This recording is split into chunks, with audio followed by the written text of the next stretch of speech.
Shalom saudara, selamat pagi, selamat berjumpa kembali dalam Renungan Harian edisi Sabtu 11 Juli 2026. Salam sejahtera bagimu, kasih karunia dari Allah Bapa, Anak, dan Roh Kudus memenuhi saudara. Amin.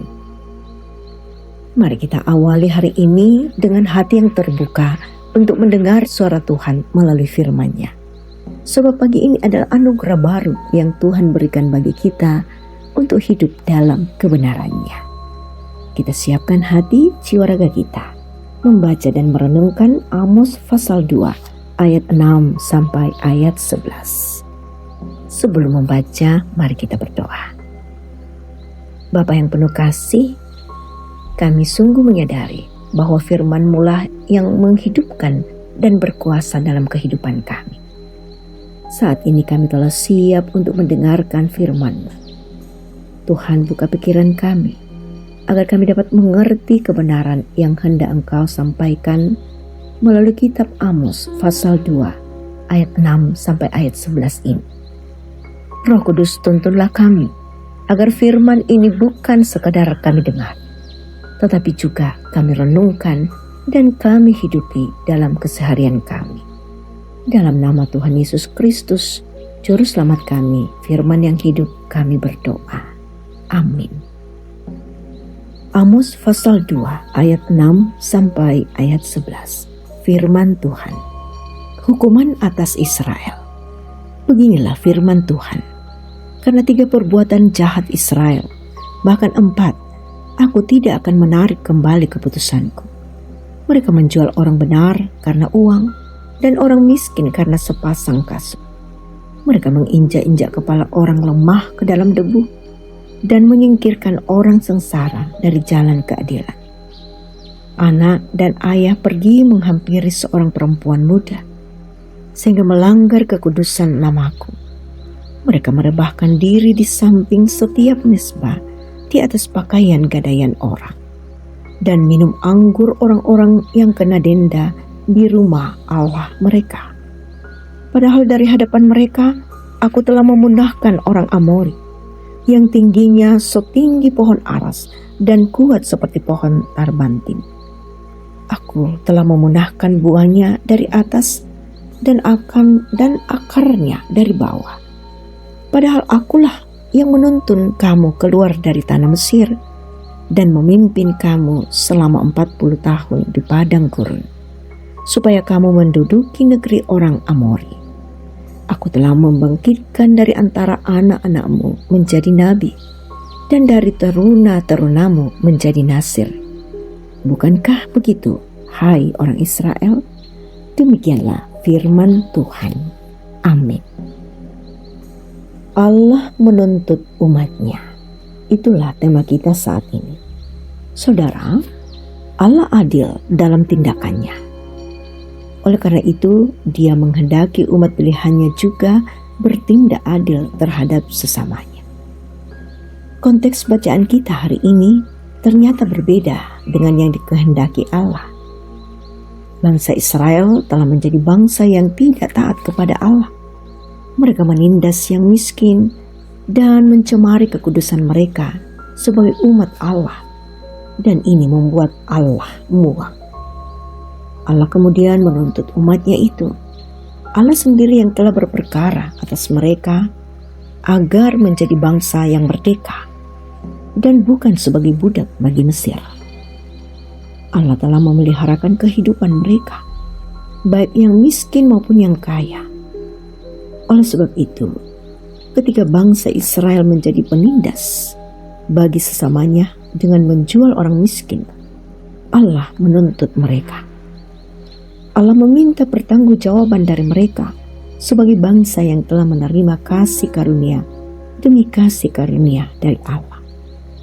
Dalam hal ini, Allah hendak menegaskan kepada bangsa Israel bahwa Allah sangat tidak berkenan dengan apa yang telah mereka lakukan terhadap sesama mereka. Bagi Allah, bangsa Israel adalah bangsa kepunyaannya. Dan atas mereka sekalian Allah sendirilah yang berdaulat. Saudara yang diberkati Tuhan, Allah tidak menghendaki umat-Nya menjadi umat yang menentukan sendiri tindakan atas sesama.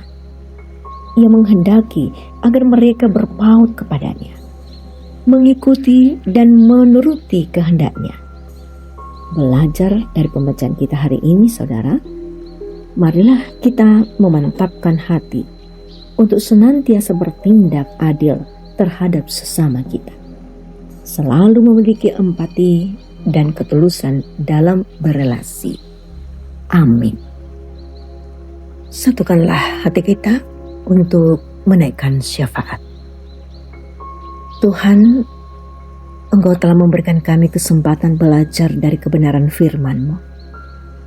Karena itu perkenankan kami untuk datang membawa diri kami sendiri secara pribadi ataupun juga bersama keluarga, bersama dengan gereja, persekutuan orang-orang percaya, bahkan bersama dengan sebangsa kami, bahkan dunia ini Tuhan. Bahwa ampunilah kami jika kami sering melupakan tuntutan-Mu dan keadilan serta kebenaran dalam hidup kami sehari-hari. Kami berdoa ya Tuhan, kami percaya bahwa Engkau adalah Allah yang Maha Kasih. Karena itu kasihilah kami dalam kelemahan kami. Engkaulah yang akan memberikan kami kekuatan. Dalam kelalaian kami, Engkau yang akan mengingatkan kami. Dan karena itu Tuhan, kami percaya bahwa Engkau akan menyatakan kasih yang lebih besar kepada kami. Jauhkan kami dari hukuman-Mu Tuhan. Berikanlah keadilan di tengah-tengah kehidupan berbangsa dan bernegara. Kami berdoa ya Tuhan, untuk jemaat-Mu Tuhan, yang berada dalam keadaan sakit, yang berduka, dan yang sedang bergumul dengan berbagai persoalan hidup. Tuhan, Engkaulah sumber kekuatan kami. Engkau yang akan memulihkan kekasih-kekasih kami. Tuhan, berdoa bagi para pemimpin bangsa dan juga kawan sekerjamu di tengah-tengah kehidupan persekutuan kami. Berikan senantiasa hikmat agar kami memimpin dengan takut akan Tuhan dalam keadilan-Mu. Jadikan kami umat yang bukan hanya mendengar firman-Mu, tetapi juga melakukannya dengan setia. Bapa, kami serahkan kehidupan kami kepadamu untuk hari ini. Segala aktivitas kami akan kami laksanakan dengan rasa takut dan hormat kepadamu. Dalam nama Tuhan Yesus Kristus kami berdoa. Amin. Saudara, terima berkat Tuhan. Tuhan memberkati engkau dan melindungi engkau. Tuhan menyinari engkau dengan wajah-Nya dan memberi engkau kasih karunia.